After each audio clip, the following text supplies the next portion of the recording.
Di sini aku ingin menjelaskan, pertama-tama aku bilang makasih udah kasih waktunya untuk ini, dan aku mau menjelaskan dua cara untuk hidup.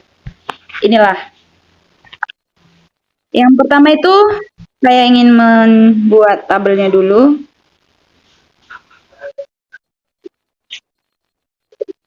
Pertama saya ingin membuat tabelnya.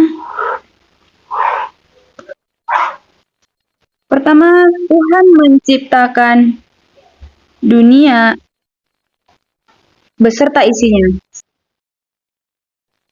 Di sini aku ingin menjelaskan, pertama-tama aku bilang makasih udah kasih waktunya untuk ini, dan aku mau menjelaskan dua cara untuk hidup.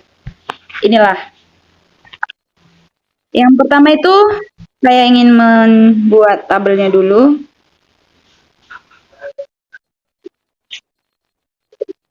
Pertama saya ingin membuat tabelnya. Pertama, Tuhan menciptakan dunia beserta isinya. Setelah itu, Tuhan menciptakan manusia. Manusia diciptakan untuk berkuasa di bumi di bawah otoritasnya Tuhan.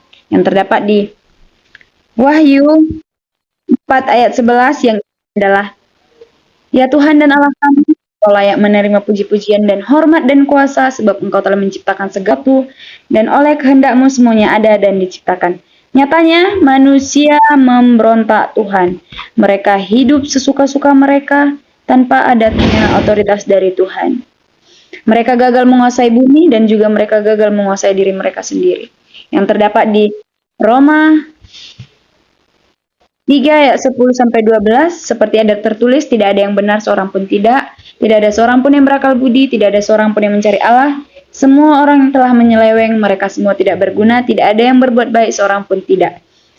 Tuhan tidak membiarkan pemberontakan itu terjadi. Tuhan memberikan hukuman kepada manusia, yaitu kematian dan penghakiman.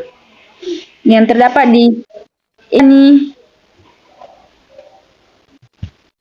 9, dan sama seperti manusia ditetapkan untuk mati hanya satu kali saja, dan sesudah itu dihakimi. Tuhan tidak membiarkan manusia mengalami kematian yang berlama-lama. Tuhan memberikan anaknya yang tunggal untuk berkuasa di bumi dan untuk menebus dosa manusia. Dia rela mati di kayu salib demi menebus dosa manusia, yang terdapat di 1 Petrus 3 ayat 18, sebab juga Kristus telah mati sekali untuk segala dosa kita, ia yang benar untuk orang-orang yang tidak benar, supaya ia membawa kita kepada Allah, ia yang telah dibunuh dalam keadaannya sebagai manusia, tetapi yang telah dibangkitkan menurut roh. Tetapi tidak hanya sampai di situ saja, Tuhan membangkitkan Yesus kembali dan untuk menjadi penguasa dunia, dan Yesus telah mengalahkan maut, sekarang telah memberi hidup yang baru. Yang terdapat di 1 Petrus 1 ayat 3, terpujilah Allah dan Bapa Tuhan kita Yesus Kristus, yang karena rahmat-Nya yang besar telah melahirkan kita kembali dari kebangkitan Kristus dari antara orang mati kepada suatu hidup yang penuh pengharapan. Inilah dua cara hidup. Yang pertama itu hidup sesuka-suka kita, yang hasilnya adalah kematian dan penghukuman. Dan yang kedua itu hidup bersama Yesus, yaitu yang hasilnya adalah hidup yang baru, hidup yang kekal, dan menerima pengampunan. Yang terdapat di Yohanes 3 ayat 36. Barang siapa percaya kepada anak, ia beroleh hidup yang kekal, tetapi barang siapa tidak taat kepada anak, ia tidak akan melihat hidup, melainkan murka Allah tetap ada di atasnya. Kamu pilih yang mana, hidup sendiri atau hidup bersama Yesus? Bersama Yesus. Kalau hidup bersama Yesus, ada 3 syarat yang perlu kamu ikuti. Yang pertama itu adalah berdoa, dan yang kedua itu adalah taat kepada Tuhan, dan yang ketiga percaya kepada Tuhan. Yang pertama itu saya ajarkan untuk berdoa. Mari kita berdoa.